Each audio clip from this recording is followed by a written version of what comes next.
I'm Debra Birnbaum, Executive Editor of TV for Variety, and it's my pleasure to welcome Jennifer Lopez, the star of Shades of Blue.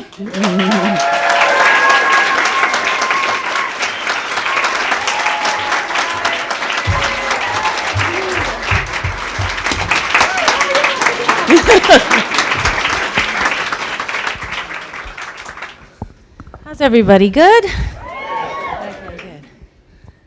How are you doing this afternoon? This I'm morning? Good. I'm good. I'm doing great. So let's start at the No, really. Good. So let's start at the I'm not acting. But we do want to talk about your acting career. So let's Yes. start with this part. How did it come to you? Why did you decide to take on this role? Shades actually came across my desk to produce. My producing partner, Elaine Goldsmith-Thomas, bought it to me. Something she had already been developing for about a year. Adi Hassak, who is the creator, had the story, and they had been developing it. And I took to it right away. I just had tons of ideas about it. It was very interesting to me, the whole character of Harley and her team and how they were kind of a family. It felt very mafia-like to me in a way, which, I don't know, I kind of love those movies anyway. So I was just like, oh, this is really interesting. And it was New York-based, which is also of interest to me. And I just really loved it from the beginning. There was just something about it. And, you know, it still took us another 2.5 years before we were doing principal photography. But it was just something I knew that I wanted to be involved with. Talk about being a producer for it. I mean, how do you take on that role? What does that mean for you? It means everything. You know, producing is something that is right from the inception all the way through till the finished product, and so it's very different than acting.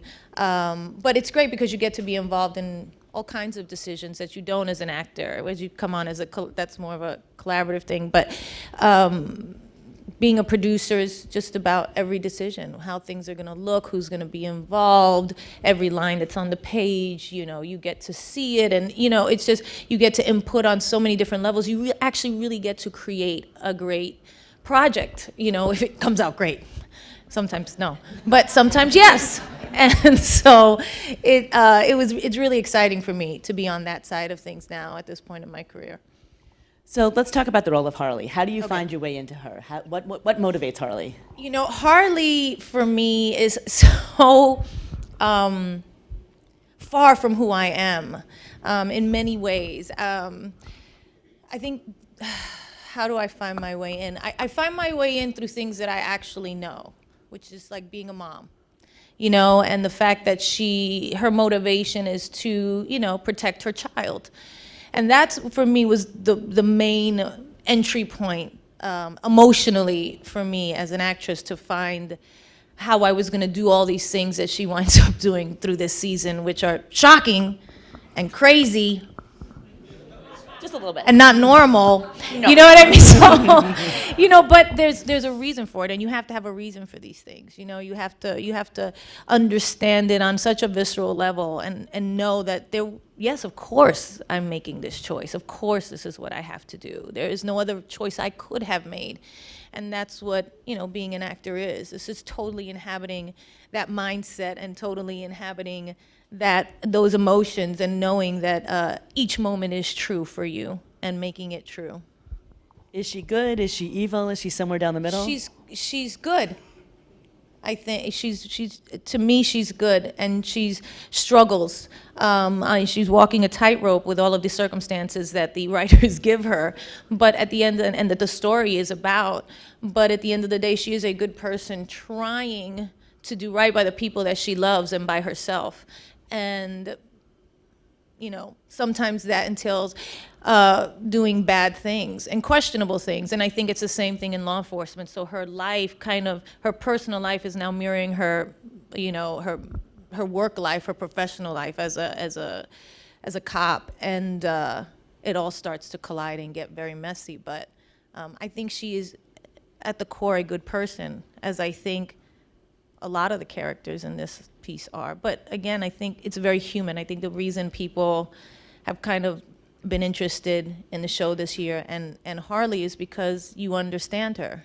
You can understand it. You might not do it, but you understand it. Who said that? Chris Rock? Yeah. He had a whole bit on that, right? Like, but I get it. You know, yeah. It must be so satisfying for you to find a role like this. I mean, I think women are finding such strong roles on television right now. Yeah, I mean, thank God for television right now. I mean, I feel like it's the golden age of television. You know, we had the golden era of film a long time ago. This is it. I mean, the best stories, the best characters, the best movies are on TV right now. And for women, you know, where in a box office situation, you're like written off in one day, and it's always been about men. And, you know, we have struggled with our romantic comedies and our different things to try to get up there with everybody else. You know, this gives us a real opportunity to just, you know, lead an ensemble and be part of a gritty story and tell different kinds of stories and be different kinds of characters that are not always, you know, the likable girl next door, you know, romantic comedy type. You know, you can really get some great roles, and so we're really grateful for that right now.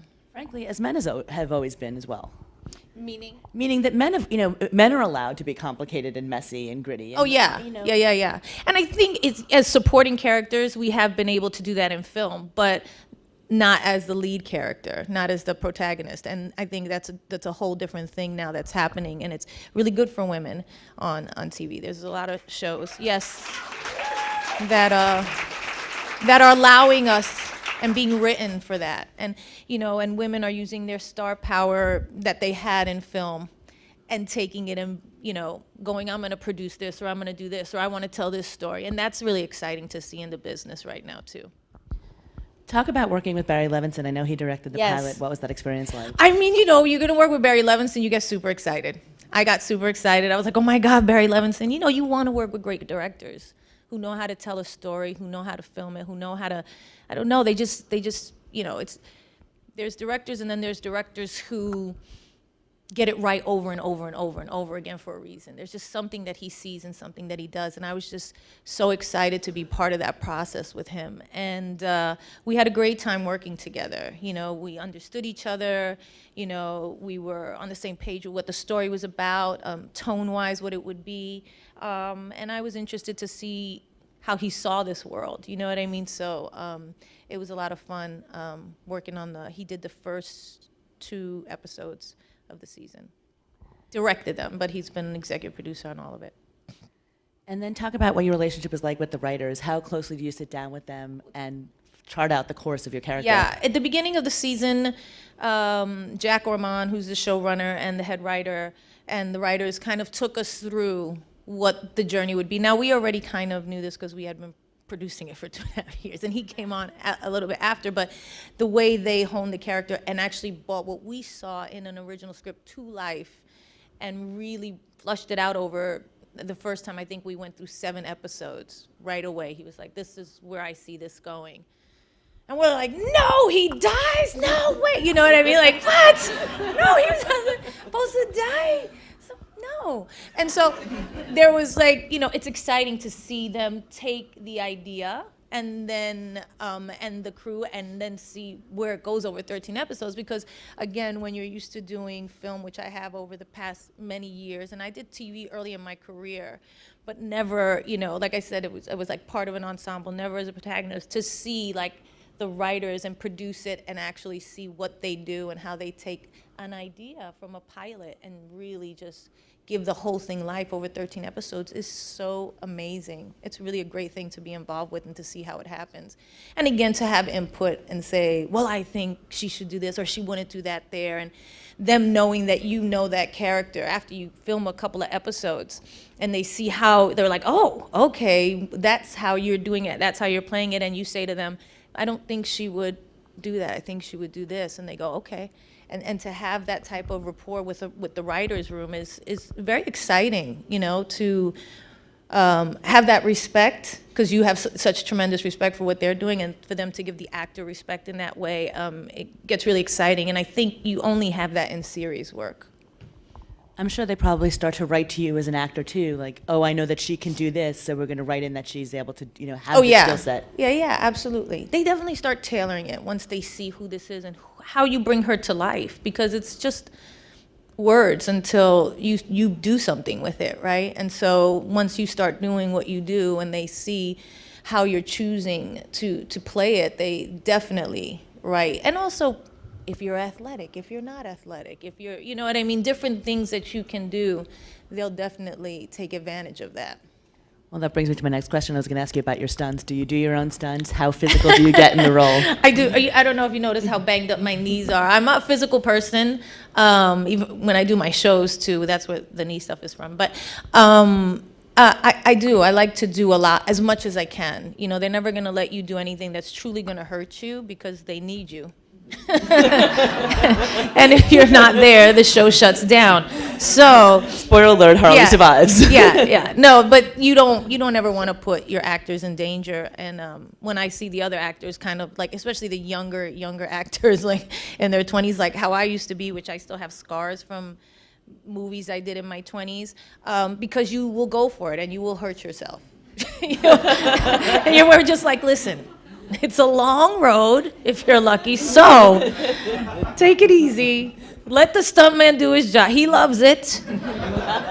Let's watch. It'll be fun. You know, so but you want to do as much and be as physical as you can because it's always going to make the film better. It's always going to make the thing better. You know, it's going to make it more believable. But we've certainly seen you boxing. Yes. I box. My boxing days go way back. Money Train. I mean, like with Wesley Snipes, didn't I knock him out?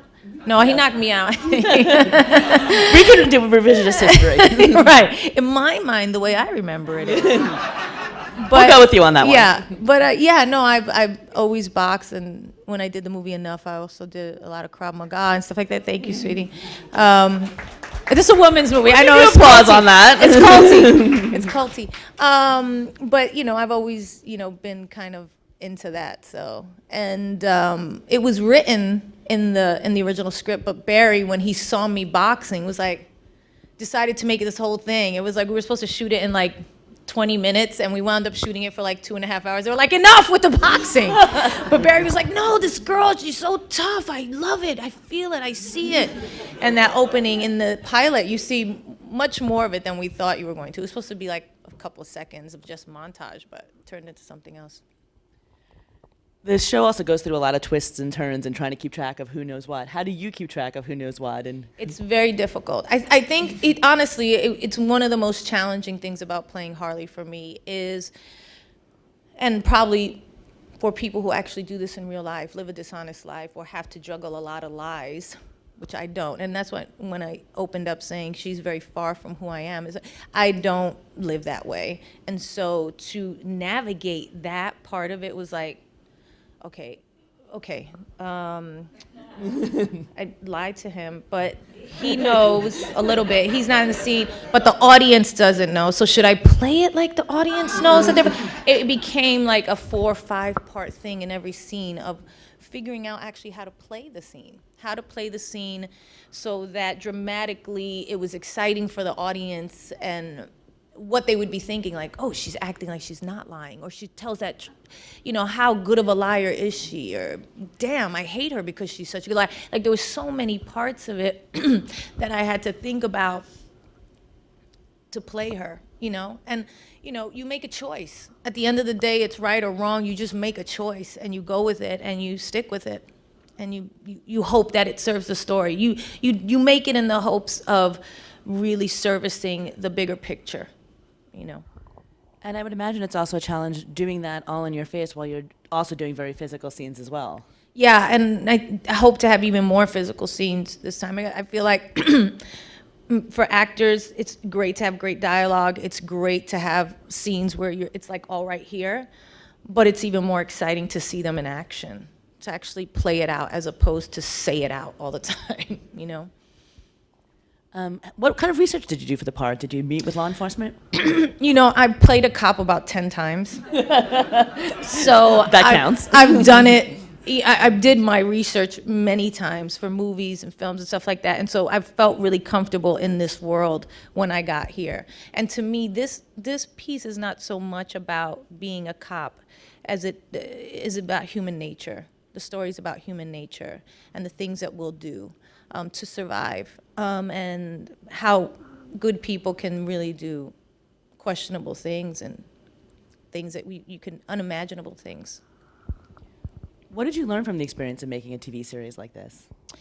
One of my very first big acting things was an hour drama. My first one was a sitcom. My second one was an hour drama. This was when I was in my 20s, and I knew how demanding it was. It's a demanding job. It's probably the most demanding gig in all of show business, and I've done it and dabbled in all of it, and it's hard. It's a hard thing, and I knew that going in, but it never ceased to amaze me how emotionally taxing it is to be that lead in the series, in every scene, the hours. It's like shooting a movie 8 months out of the year, where movies are great when they're 2 or 3 months. It's like you can almost survive. You 4 months in, afterwards you get sick for like 3 days, and then you boom, you're back. But with this, it's like goes on forever, and you're like, Lord, seriously now, how much longer do we have to do this?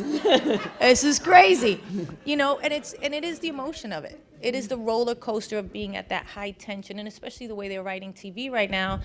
Everything is right here all the time, and it's hard to do that for 12, 14 hours a day every day, and then go home and recuperate and be up at 6 or 7 the next morning to do it again. And oh, by the way, when you're on a show called Idol and doing a Vegas tour, right, and those little things, right. Listen, I learned how to meditate during Shades. I had to, because I was about to do the American Music Awards, and I was preparing my Vegas show, which just opened in January, and I was filming Idol on the weekends. So that, it got very like, wow, you did too much. Like for the first time in my life, and I've always been very workaholic busy. You know what I mean? Like I love it. I don't mind working hard. That's just where I come from. And, but this was the first time I was like, it was just 3 amazing opportunities. I mean, last season of Idol, I loved the show. I wanted to be part of it. I could have passed on it. I didn't want to. Building my own Vegas show that had to open in that January slot because of the theater, and doing Shades and producing this project that was a passion project for us for 2.5 years, and that's when it landed. And it was just like, if everybody's willing to work the schedule where we can do this, do we do it? And we said yes, and everybody said yes, and so that was wonderful. But now it was just, okay, learning how to, you're a person, you're a human being, you know what I mean? You only have so much energy and time and like feeling, and so at times I was just like, okay, so I learned how to meditate, and that really helped. Meditation, huh? Meditation, transcendental meditation, 20 minutes a day, morning, night. There's something about it that just gets a lot of the stress out, a lot of the worry out, so you can sleep better at night. I felt like that's what it did for me. Just a little tip. Okay. You learned it here. What did doing the last season of Idol mean to you? It was amazing. It was such a, 15 years, shows like that come around once in a lifetime. I signed on to do 1 year 6 years ago, and wound up doing it 5 years. And just because I loved it. I love music. I started in musical theater. Music, dance, all of that is such a big part of who I am. And we never get to talk about it in that way. I mean, we do interviews, they don't care. They want to know who you're dating, how was it when you broke up, blah, blah, blah.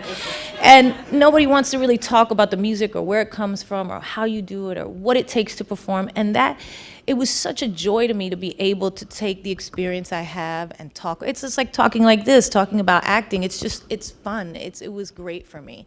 And at that time in my life, I had just, the babies were just turning 3. It was a good thing. I could be home. It was just, it worked for my life in that time. And it was just amazing to be part of the actual last season and say a nice goodbye to it. And it was still has, millions and millions of viewers. And it went out kind of in a nice way, I think. And I was, honored to be part of it.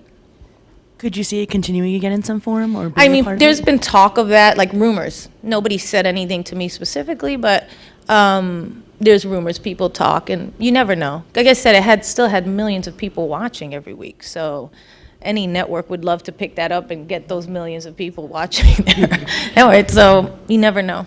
I know how important it was to you to nurture those young talent. It was great. I mean, I get a real joy out of sharing what I know and what I've learned, because there's nothing like experience. One of my first acting teachers, I remember I got this, I don't know if it was a movie, I forgot what it was so long ago, but I was like, I got this, but I don't think I'm ready. You know, such serious actor. You know, when you're young, you just like, so like, It's funny. I mean, I see young actors now, and I laugh a little bit. You know, I'm like, listen, it's in there. You got it. You can do this.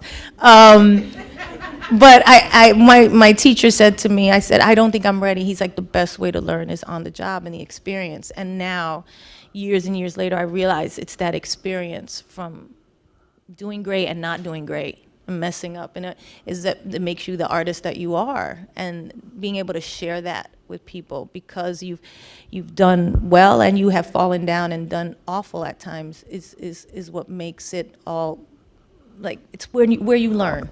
It's where you learn the most.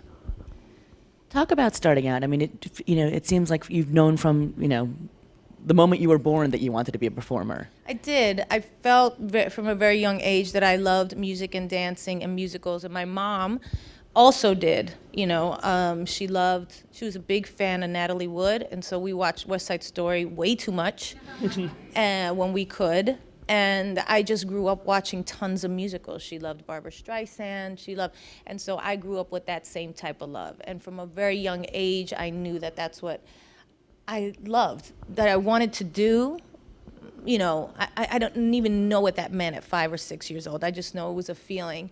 And then as I got older, it was like, could I do this? And then reality sets in, and people start telling you when you're 15, 16, you realize, oh, I live in the Bronx. I'm very far from Hollywood.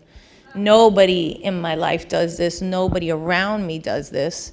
How would I even approach this? And then you just forge out on your own and start trying, which is what I did.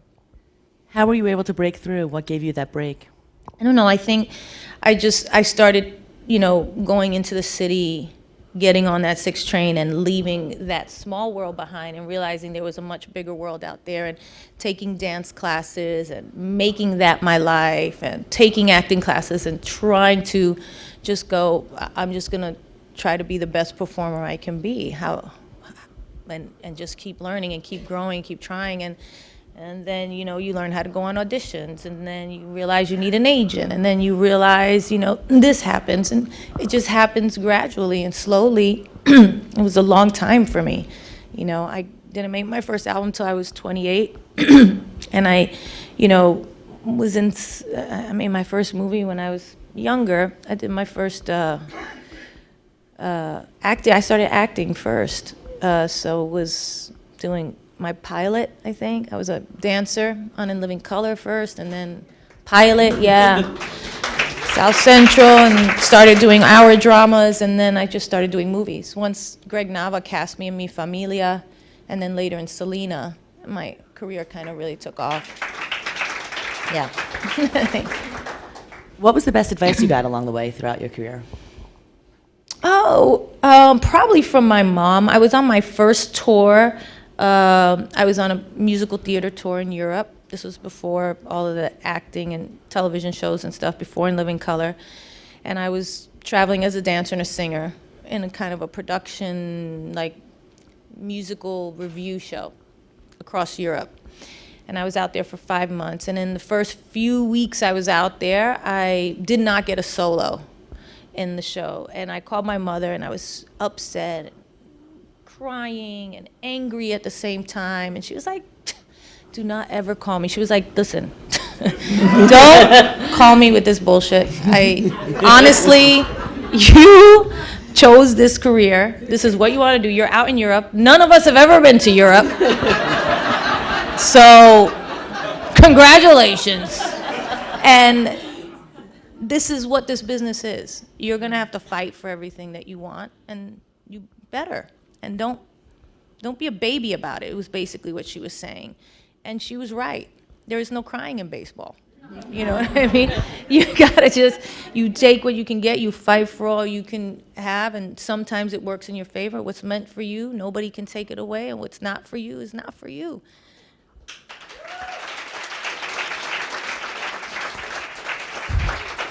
Mom's a wise woman. She is. She's a tough girl.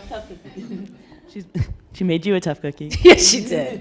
Kind of. And soft. She kind of made me tough and soft. And tough. You've talked pretty openly about the sexism you faced during your career. How have you gotten past it? It's funny. It just is what it is. Men are men.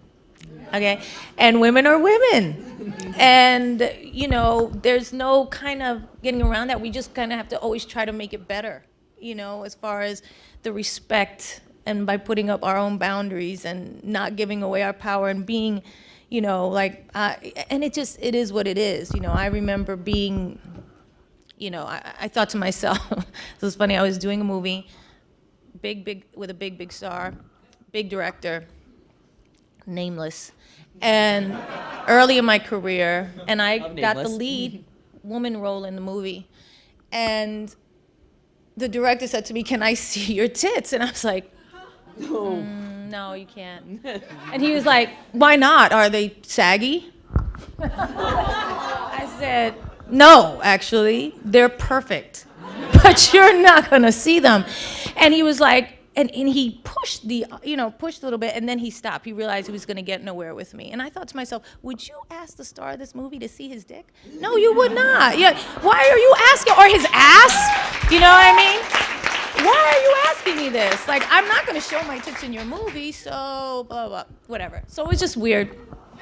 But it was just right there from the beginning, you realize, oh, I'm gonna be treated like this, and they're gonna be treated like this. It's a different thing, and you just have to stand your ground. He later, to his credit, apologized when we were on the set and we were working, because he was like, "You're a great actress." He's like, "I am sorry for anything I did that made you feel uncomfortable." So you earn the respect, and then they realize, you know, oh, okay, I'm dealing with somebody real. But you have to, as women, we have to do that. We have to show, one, that we won't be taken advantage of, two, that we are worth it. We bring something to this table that no one else can bring. So that was early on, and from there I learned that that's how it had to be.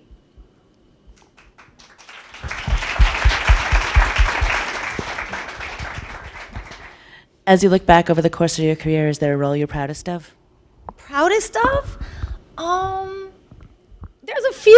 There's a few that I like, and I don't go back and I think if I went back and watched now, maybe I think differently.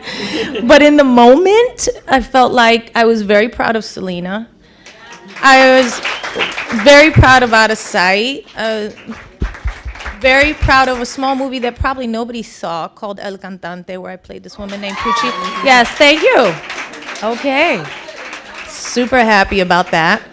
But there's a lot. I mean, in my romantic comedies, I loved Marissa Ventura from Maid in Manhattan. I loved, you know, there was different just things about certain characters that, you know, just stick with you. And now when roles are presented to you, what do you look for in a part? What makes you choose something? You know, I'm finally getting to a point in my career where I'm like, I can't ever say that I've been the most picky, because I love to work. You know what I mean? So it was just like, oh, that sounds like fun. Let's do it, you know? And you do have to be more selective. I wish sometimes, in retrospect, I would have been more selective sometimes. But there's nothing that I did that I would undo, too. You know what I mean? So it's, you know, it's a choice. You decide how you want to run your career. And I just felt lucky to be working. And so I did everything that almost came across my desk. And not saying that I didn't ever turn things down, I did. I turned down Unfaithful, which was stupid. You know, so I turned down things at times. But for the most part, I did a lot of stuff. And I don't know, you know, it is what it is. What was the question again? I lost my way. What role are you proudest of? Oh, no, I'm sorry. What do you look for in a part? What do you look for in a part? So now I'm finally at the point in my career where I'm a much more, like, I just want to be part of really great stuff. Because I think now, especially after this year and doing so much, I want to be a little bit more careful that I don't ever do that to myself again, and really do things that I love, and really do things that warm my heart in a way, whether it's producing and doing something on the reality side like Idol, or doing something in a film that it's something that I really feel like, oh, I love this director, I love this part, I want to spend my time doing this, because everything takes so much time. And once you have kids and you are where I am in my life and in my career, you have to be a little bit more selective. And I think, it just has to be something that I truly love and believe in and really feel it could be something that matters. And what can we expect to see in season 2 of Shades of Blue? I was just in the pitch meeting yesterday for the whole season, and the same thing we did when we first started, the writers, and they come in and they're like, so, this is what's gonna happen, and it's very exciting. I can't tell you any of it. But it's, the tightrope walk continues for all of them, and the stakes are all higher. I mean, you see you guys saw how the last episode of the season ends. So, That was quite a look on your face. Now she's different. I mean, this is what I was talking about with the writer yesterday with Jack. I was like, okay, so she's crossed that line and she's killed someone. So something happens, something changes, right? So I just want to make sure that you get that. Like, where do we go from here? How does she navigate from here? How does she live from here? And what does all that mean? So it should be interesting. I don't know. It's going to be intense as the first season, probably more. We wouldn't expect anything but. Yeah. So I've got some questions from people who are watching the live Okay. stream. Hello, everybody. Marta. There's a live stream? Yeah. I'm glad I didn't know that. Hello. I hope there is, otherwise I'm lying. I don't lie as well as you do on screen. I mean, No, I'm a terrible liar in I know, person. I'm a terrible Okay, liar. maybe I not. have no poker face at all. I don't do it a lot. I choose not to, but. So Marta would like to know, there's an expression that says all singers are inherently actors, but not all actors can be singers. Which do you enjoy more, singing or acting? See, I think it's I think it's both. I think singers are not necessarily actors. Actors are not necessarily singers. I think they're both super different. Not everybody can do both. There's you can use certain things from acting to sing, and you can use certain things from what you know about singing to act, but one does not necessarily mean the other at all.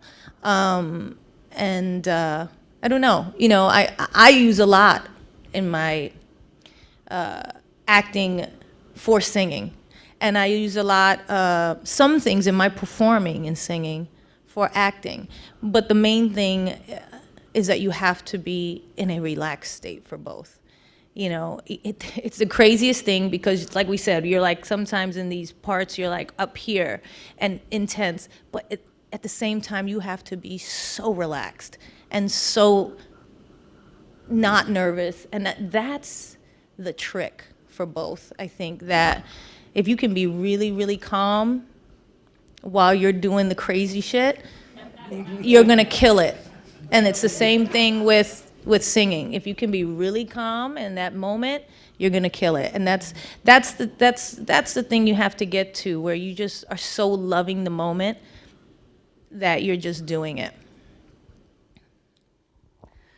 Okay, Maria wants to say, first of all, thank you for continuing to open doors for Latinos. Oh, you're welcome.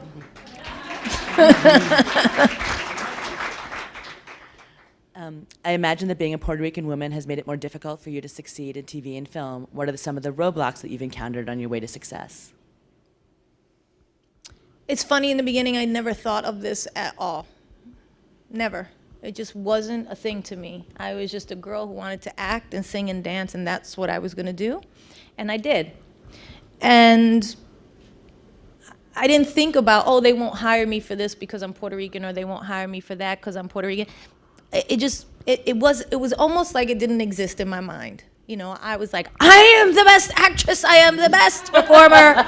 Like, that arrogance is almost something you have to have. Like, you have to believe in yourself that much to kind of get through that. But as I've been in the business longer, I realized, yes, I miss out on a lot of parts and a lot of things not even being considered or brought up into the conversation because of the fact that I'm Puerto Rican or not white or whatever. You know what I mean? It's true.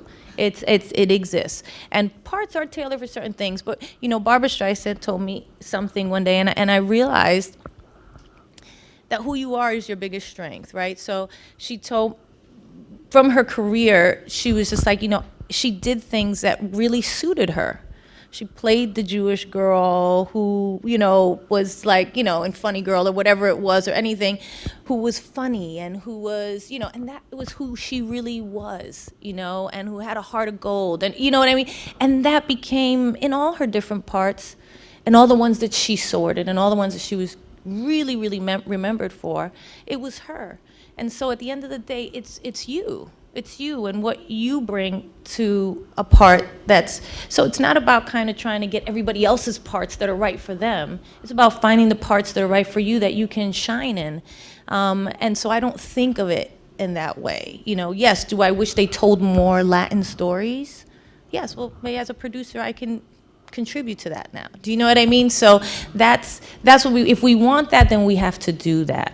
Because you can't expect them to give you that, you know, Kate Blanchett's part over there. They're not going to do that. It happens once in a while. A director will change his mind and go in a different direction. But for the most part, a lot of parts are written for a certain type of person. And sometimes that type of person is not you. And that's okay, because she can't play what I can play. And that's what it comes down to. You know what I mean? It's like, you. Well said. Thank you. I try. So up here, just struggling. Joyce would like to know if you use an on-set coach to prep you before some of your high-stakes scenes. I used to years ago. I don't. I feel very confident now. I will sometimes, with my acting coach of many years, say, look at the script, make sure I'm not missing anything. You know, but I feel pretty confident in that I understand things when I'm about to do them and take them on. And I think that's experience. Whereas 10 years ago, 15 years ago, I wasn't as sure. I liked to work on it. I liked to have somebody on the set checking me out. What do you think of that take? Blah, blah, blah. It's an insecurity. At the end of the day, as an actor, as you grow along, you get more confident and you realize, you know, I know what I'm doing. I've been doing this a long time. And I hate to admit it, but I have been doing this a long time. I feel like I just started yesterday. In my mind, I'm 23, but I know that that's not the case anymore. All right, now we have some questions from people in the audience. Okay. Lorena would like to know, what advice would you give to a fellow Latina in the industry that you wish you could have given to yourself when you were breaking into it? Oh, that I wish I would have given myself? I don't know. It's kind of like what we were talking about not having that boundary in your head. I think what my advice to you would be, don't put any limits on yourself. Don't. Just know your strength. Be as great as you can at what you do. Show up. Be professional. You know, on your auditions, like, really make an impression. Go in there to make a fan. You're not going to get every job. For the 30, 40 movies I probably did 100 auditions, and 60 of them were no. So you have to know that that's part of the process. That's what it is, and just know yourself and know who you are and keep growing. I think the secret to artists that are around a long time is that they keep evolving, they keep reinventing, they keep showing different sides of themselves. Challenge yourself, do different things. Don't do the same things over and over. You know, that's what makes it interesting for people, because they get tired of seeing you, you know, and you have to be doing something different. You have to be surprising them with, because we're so multifaceted as people. We all have so many, like 100 different sides to us, and people try to put you in a box, but if you keep showing all these different sides and different things, that goes on forever. We're endlessly interesting. We are.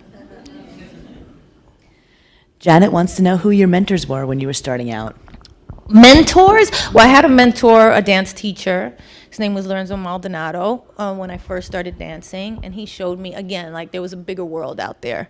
He danced for Ballet Hispanico. I lived in the Bronx. We had a small dance, thing at Kips Bay Boys Club in the Bronx. And he started a little dance program there. And I became one of his favorites because, again, I wanted to be there all day. I took all the classes. I worked hard. And he took an interest in me. And then took me out to Manhattan and showed me the dance studios out there. And that, opened up my world and showed me that there was other things out there to conquer. And so he was one of my mentors. And then I would say, early in my career, probably Keenan Ivory Wayans was a mentor to me. I just moved out to LA. I was a fly girl.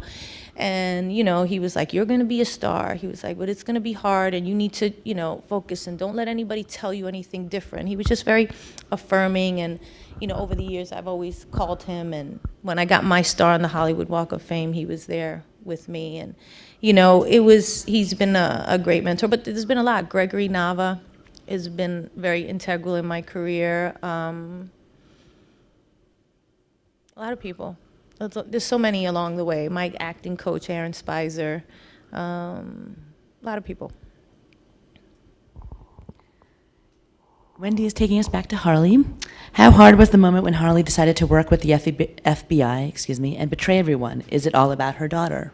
It is all about her daughter. It is all about her life and, being there for her daughter and not leaving her daughter alone or out there to be abandoned. She doesn't have a father, she feels like, and to leave her without two parents would be unspeakable. To leave her would just break her heart. It's not just for her, it's for the mom too, But yeah, it's definitely all about Christina. Oh, I like this question. Lauren, would you like to do a live TV performance of West Side Story? Don't say this hasn't come up. This has come up. Live TV is the trend. Yeah, live TV is a trend. And it's fun. I think it would be a lot of fun. I don't know.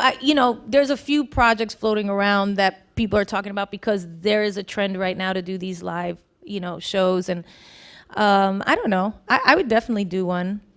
It has to be. I don't know. It had to be the right thing. I love West Side Story. I don't know. Because we'll see. I don't know. And she has a follow-up. Who would be your Tony? I wouldn't be Maria, I don't think. I wouldn't be Maria. I would be Anita for sure. Oh, nice. Maria doesn't even dance. Boring! I want to dance and sing and act. I want to do all of it. Yeah, I think, so my Bernardo would be, I don't know. I'd have to really put some thought into that. I can't think of anybody off the top of my head. Any suggestions, anybody? Okay. Oh. Lin-Manuel? I don't know if he's the Bernardo type, but I love him. Love him. Genius. God. Have you guys seen Hamilton? I know. It's okay. Amazing. Oh, my God. Okay, go ahead. Okay. So just to wrap it up, what's next on your plate? What's next? Let me just think real quick. Right now, we just finished Idol. And we're going to start the second season Shades in a couple months. Before that, I go back to Vegas and do, a set of shows there before I start Shades. And that's it. We have a few movies in development that we're very excited about. Lots of producing on the plate. Music, shooting a video this weekend. Just more of the same. More of the same. Just a few little projects. Just a few little things, super important things. And meditation. Always. Now and forever. Like cats. Yes. Perfect. Well, thank you so much. This has been fantastic. Thank you, everyone. Thank you, guys. Thanks for everybody watching that I didn't know was watching. Thank you.